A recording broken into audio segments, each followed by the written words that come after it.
is the Rangers Journal Night. Hello and welcome to a post-match podcast review of the Rangers against Hibs game on the 29th of September at Ibrox Stadium. I'm joined by Dino, mate. How are you doing today? I'm good, thank you, buddy. How are you?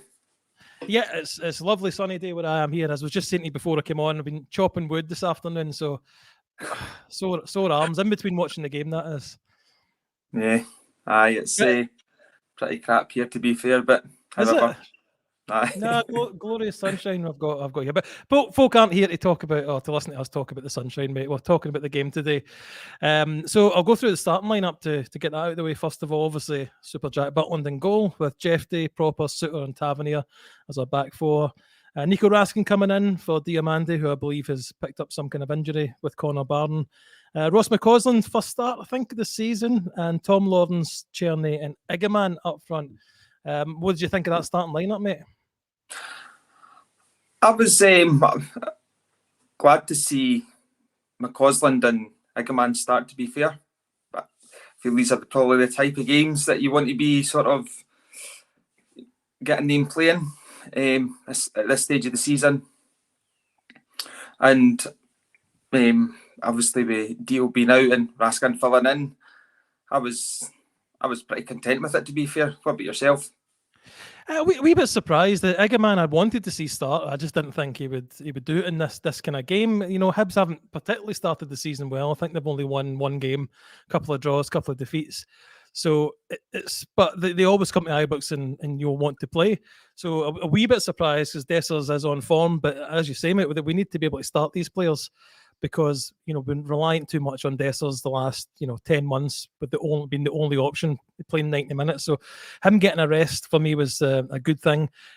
Was hoping to see a bit more of Igaman. The reason I maybe think it wasn't the best game is because generally they are quite tight. They were playing two banks of four Hibs, so he wasn't getting really any time or any kind of space on the ball. Whereas maybe if he came on, when the game had kind of stretched a wee bit, that might have benefited him. But he needs to be able to start these games and influence them. So we started the game brightly, mate. I was quite pleased with how we kind of set out and seemed to be starting, on that kind of front foot that we've been doing the last few games. Do you agree with that? Aye. Good at keeping the ball at the back. We were not giving the ball away too much, which was good to see. I think there's, because of the two banks of four, with the way that we'd set up, it kind of played into their hands for us not, being able to play through. But the times that we were able to, it was refreshing to see that we were looking positive in the final third.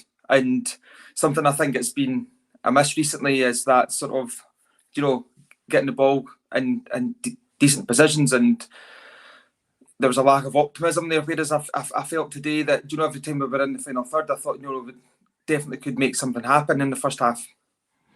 Yeah, and it was kind of all one-way traffic. I felt we looked the most. What do you call it? Well, we looked the most likely to score, I guess is the easiest way to put it. And then we do get the breakthrough with Tom Lawrence again. Now he's had a decent start to the season. Do you think? Yeah, he's popping up. That's his third goal. So long may that continue. If he reaches between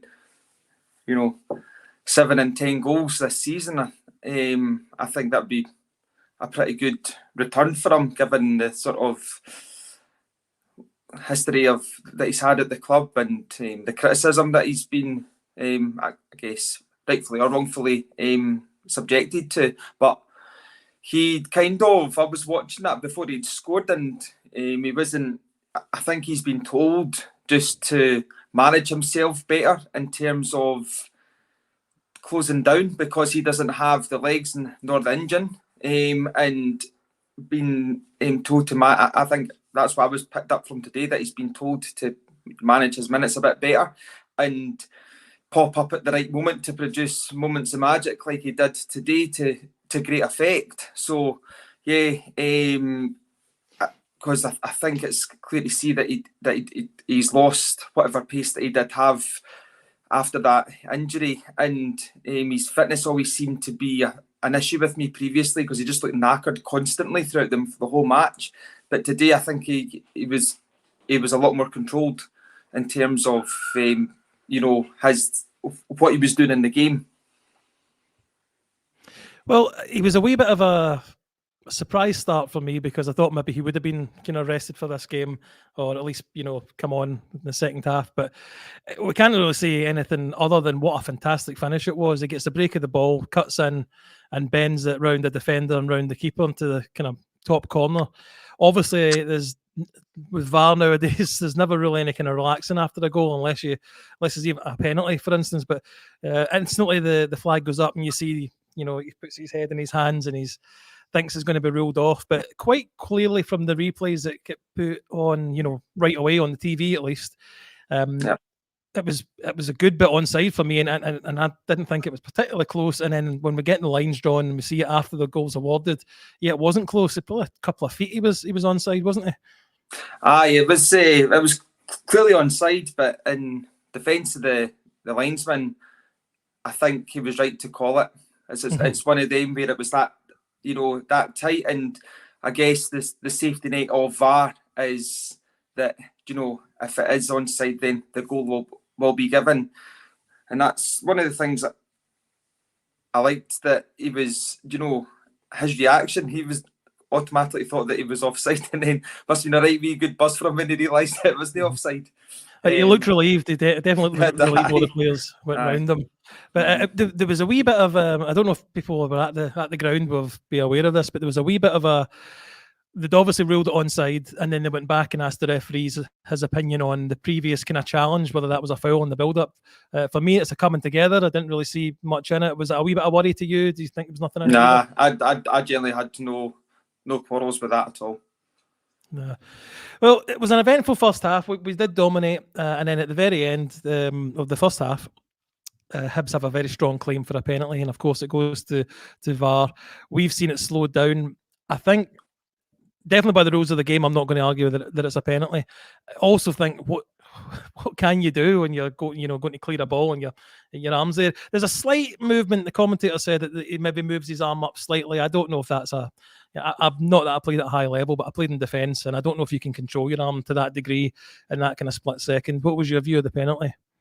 Aye, it's as you said, today's rules, it was a penalty for me right away. I didn't need to have a second thought about it, and I think because of the grey area of penalties and stuff, and wanting to minimise the debate that goes around, and if it was against us, I would be shouting penalty. So penalty all day long for me.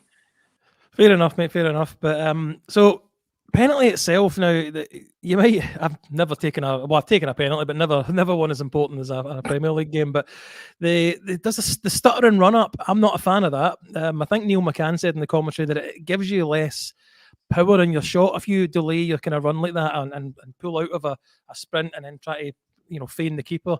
You really need to make sure you're not going to put it where the keeper's going, because there's not going to be a lot of power in it, and that seemed to be what happened. It was a pretty poor penalty. Big moment for them. That penalty goes in, totally changes the outcome of the second half, and changes the team talk quite rapidly. But good save for Butland. That'll do wonders for his own confidence. And am I right in saying that's his first penalty save for us? I think his second one. Was it? Right. I think he saved against O'Reilly last season, I think. Okay. I think memory serves me right. Somebody put that in the chat earlier. I've got vague recollection of that, to be fair. I don't have a recollection of it. No doubt I was on the post match or something as well, and I should know. But yeah, good for his own confidence, because the last few months, I guess, he's been subjected to criticism and fallen off in form to the standards that he set for himself when he first signed. So things like that will do wonders for himself. And is that our fourth clean sheet in the bounce as well? So again, it's only going to be good for help us out there. Fact checking everything I'm saying. It will be, aye. it's good for his confidence, and the more confident a keeper is, the more confident your defence is as well. So I think all in all, that was a really good moment for us.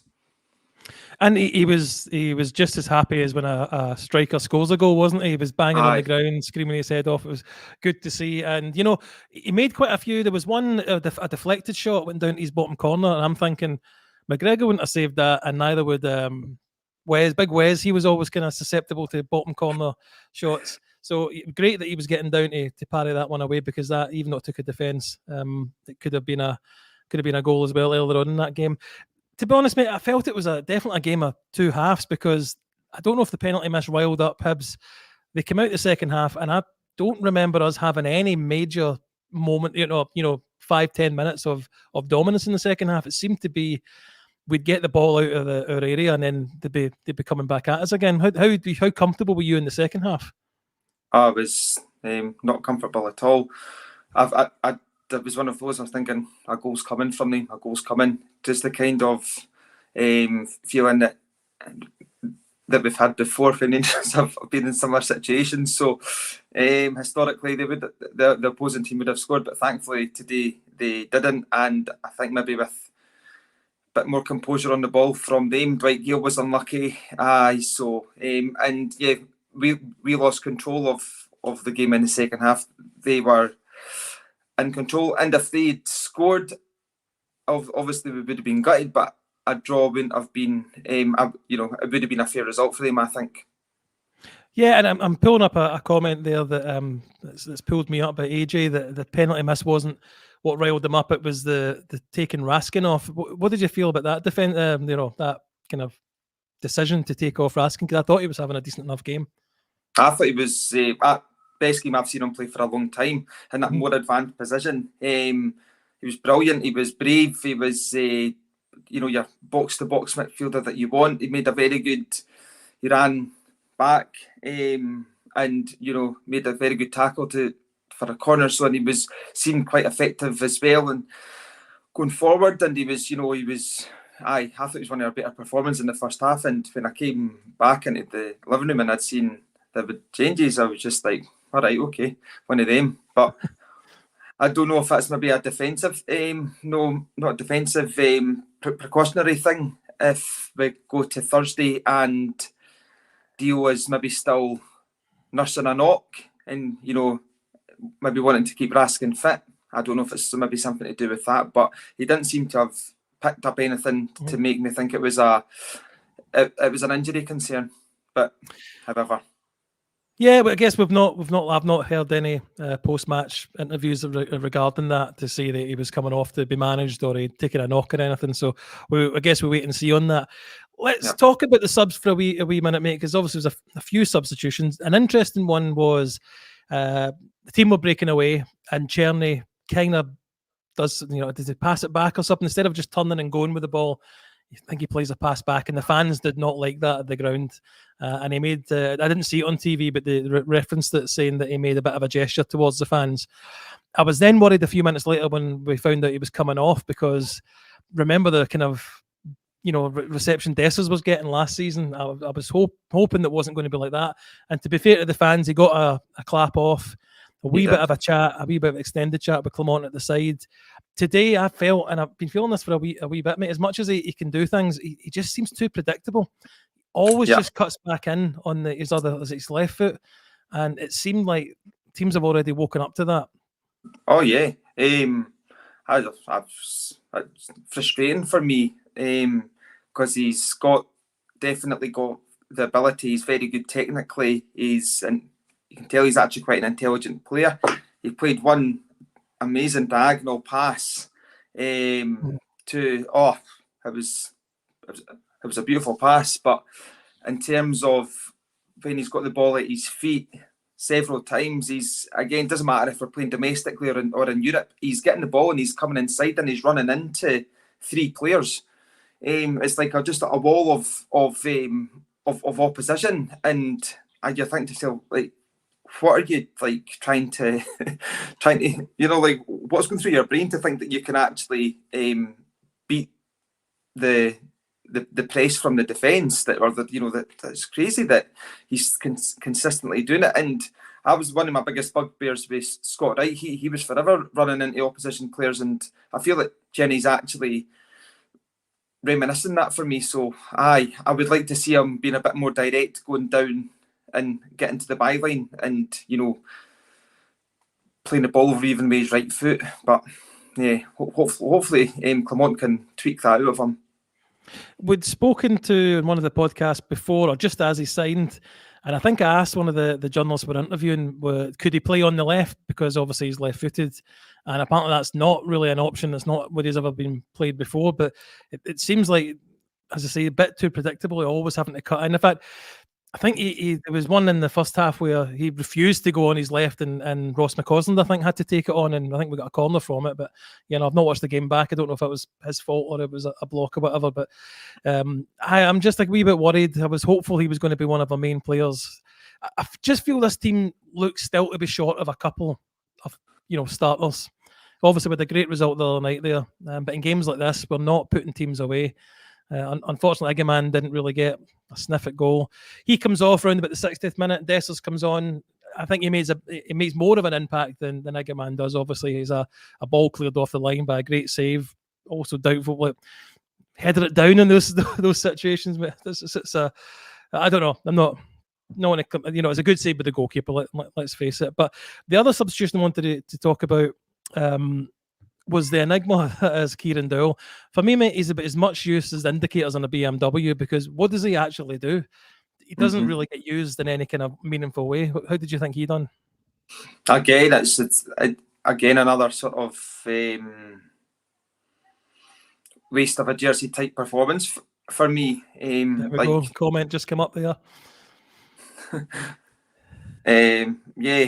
Crazy that he's getting minutes, but I guess that's down to poor recruitment and being somebody that we've got to play to obviously rest players and things like that. I've seen people suggest he's a good squad option. I don't even think he's actually that, because he's got like zero impression on me. And I would like to see what it was Michael Beale saw in him, and what if we're playing him in the wrong position or the wrong tactics or whatever. But I would like to see him probably play less minutes. But if we need to, then we're just going to be stuck with it until January or the end of the season. And given his injury record, I can't imagine there'll be too many suitors. But another wasted performance for me. To me, it's just like porridge. It gives me no enthusiasm when I see him on the team sheet, when I see him coming on. Like, what's he going to do? I don't think he's done anything of note in a Rangers jersey. I don't know his career at Norwich. I don't know if as you say, mate, he was getting played out of position in these games. But he's played a couple of positions and never really done anything that I can remember. But it's we'll wind it down a wee bit now, mate, because coming towards the end of the game, it was kind of all one way. We would break, lose the ball. I don't know how many times we got a throw in, and within 10 seconds, Hibs had the ball back. It was an uncomfortable last, a whole second half, an uncomfortable whole second half. It was, yeah. As I said, I felt that they were going to score. Dwight Gale was unlucky. When I seen him coming on, I'm like, if there's anybody's going to be, I would fancy him to score against us, But luckily he didn't, and we were able to see the game out and take 3 points and another clean sheet going into Thursday's game, where again we'll be able to get the ball down and play football. So that's a very good confidence boost. And I remember it was maybe Mitch in the group chat had said, sometimes you just got to take these like horrific 1-0, 3-0, 3 points, and he's actually right. There'll be hopefully plenty of time for us to give teams 3, 4, 5-0 doings this season, but sometimes you do just need to take a 1-0, lucky to get 3-point win and get on to the next game. And it's all about building wins at this stage of the season for us, given the horrific start that we had. So it's only going to be a good confidence boost for everybody to go into Thursday's match. Yeah, I couldn't agree with you more, mate. I'm looking forward to that. This game's done. Don't really have to worry about it. I don't think I'll watch much of it back, other than Lawrence's goal, which was a fantastic goal. Only soured by the VAR nonsense afterwards, but that's just modern football. Let me trouble you then, mate, for your man of the match today, and I'll give you mine afterwards. Jeffrey for me. Jeff, for you, okay? I think he got man of the match at the game. I'm just going to have to say Connor Barron for me. He's continued to hold that role down, make it his own, and I'm enjoying what I see of him. He's always shown for it. He's always putting the dig in, and hopefully he goes from strength to strength this season, and he stays with us for a while. So, I would say anything I've missed, mate, that you wanted to go over before we? No, I'm just going to echo what you said about Barron there. He's gaining more and more confidence and growing every game that he's playing in terms of making that shirt his own, and the demand for the ball, not scared to be heard on the pitch, is something I think has been missed, put it that way. And he's impressed me every game, and it would have been between him and Jeffrey, but very close for me. And in terms of the if Dessers puts that header away, I think it's easier to score than it was to miss there, like genuinely. And he puts that away 2-0. You're thinking, right, game done. Let's rest certain players quicker than probably what we did. So that maybe had a sort of knock-on effect. But one of those games, we've got 4 days to recover till Thursday. So yeah, delighted with the 3 points. Yeah, me too, mate. Me too. Thank you very much for coming on. Thank you, everyone, for your comments. Hopefully, I addressed the ones that are pertinent to what we've been talking about. Looking forward to this week. I'm sure on Monday's pod we'll break the game down in a bit more granular detail. There's probably loads of wee incidents here and there we could have went over, but we don't want to kind of. This is just our immediate thoughts on the game afterwards. For me, just happy to get the points. Wasn't a comfortable second half, but points are all that really matter at this stage of the season, as you're saying, Dean. Also, for anyone that likes to listen to podcasts, the podcasts do go out on your usual podcast app like Apple, Spotify, and Amazon, as well as some others, I believe. So you can feel free to go on there and subscribe to us on that as well. And if you're new to the show today, please like and subscribe on YouTube channel. We have breached the 2,000 subscribers mark recently. So, let's get this up to 3 as soon as we can, Dean. But thank you, everyone, for watching. And remember, every night is a Rangers Journal night. See you later.